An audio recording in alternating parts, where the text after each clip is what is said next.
Friends வணக்கம். மாடி தோட்டம். ஃப்ரெண்ட்ஸ் இன்றைக்கி புதினா வந்து நம்ம வைக்க போகிறோம். எப்படின்னு பார்த்தீங்கன்னா விதையோ அதெல்லாம் கிடையாது, காம்பு வந்து நம்ம வைக்க போகிறோம். இது எப்படின்னு பார்த்தீங்கன்னா நம்ம புதினா வந்து திக்காயின காம்பாக இருக்கிற மாதிரி, இது பாருங்கள், இவ்வளோ கனம் இருக்கணும். இந்த மாதிரி காம்பு இருக்கிற மாதிரி புதினா வாங்கிக்கோங்க. புதினாலாம் பறிச்சாச்சு. இப்போது அந்த புதினாவை அன்றைக்கி நாளே வச்சிடணும். டிலே பண்ணிங்கன்னா அந்த காம்பு வாடிடும்.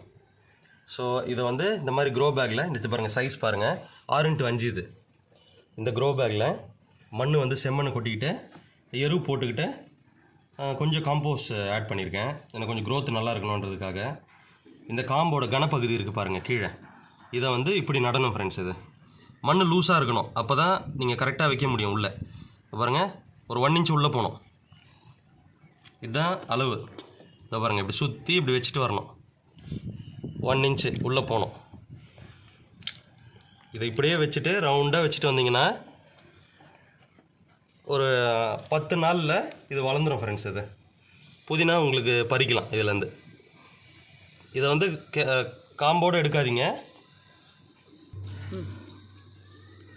ஃப்ரெண்ட்ஸ் இப்போ எல்லாமே நட்டாச்சு. இந்த காம்பு எல்லாமே இந்த மாதிரி நட்டுட்டிங்கன்னா மண் லூஸாக இருக்கணும். மறுபடியும் சொல்கிறேன், மண் லூஸாக இருக்கணும். அப்போ தான் அது ஃப்ரீயாக வளரும். அது எரு கொஞ்சம் மிக்ஸ் பண்ணியிருக்கேன் ஃப்ரெண்ட்ஸ் இதில் கொஞ்சம், அதனால தான் நல்ல க்ரோத் நல்லாயிருக்கும். இப்போ உங்களுக்கு ஒரு 10 நாள் வளர்ந்த புதினா நான் காட்டுறேன் ஃப்ரெண்ட்ஸ். இது ஒரு 5-6 நாள் நான் வச்சு காம்பு வச்சு ஆச்சு. கொஞ்சம் கொஞ்சமாக இலை விட்டுருக்கு பாருங்கள். ஸோ இந்த மாதிரி க்ரோத் இருக்கும் ஒரு 5-6 நாளைக்கு. 10 நாளைக்கு பாருங்கள், 10-15 நாள் க்ரோத் பாருங்கள், இந்த மாதிரி இருக்கும் புதினா. ஸோ இதை நீங்கள் இலையை மட்டும் பறிச்சிக்கணும் மேலேருந்து.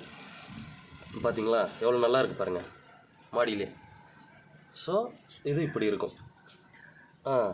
நீங்கள் அப்படியே அந்த இலையை மட்டும் பறிச்சுட்டு யூஸ் பண்ணிக்கோங்க ஃப்ரெண்ட்ஸ், காம்பாக எடுத்துடாதீங்க. வீடியோ பிடிச்சிருந்தா நீங்கள் லைக், கமெண்ட், ஷேர் பண்ணுங்கள், சப்ஸ்கிரைப் பண்ணுங்கள் ஃப்ரெண்ட்ஸ்.